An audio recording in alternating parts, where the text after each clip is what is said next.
Hello guys, in this video I am going to show you how to search for products on the Goat application, but first I just want to mention, don't forget to subscribe to my channel because at 10,000 subscribers I am going to show you my whole YouTube revenue statistics and growth strategy, how to make money online. Now let's jump into it. First of all, open the application on your phone. And then you should tap on the search button down below, which is the third option, and tap on the search bar at the top of the screen.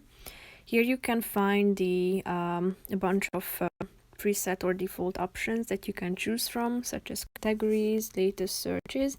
So tap on the relevant one, or you can also use the search bar and type in your or name of the product that you are looking for, and here you can find the relevant results. You can also apply filters at the top, so you can sort them by popularity or price. You can select the brand, category, gender, your size, so apply the relevant filters in order to narrow down your search. And basically that's it for this video, guys. See you in the next one. Bye bye.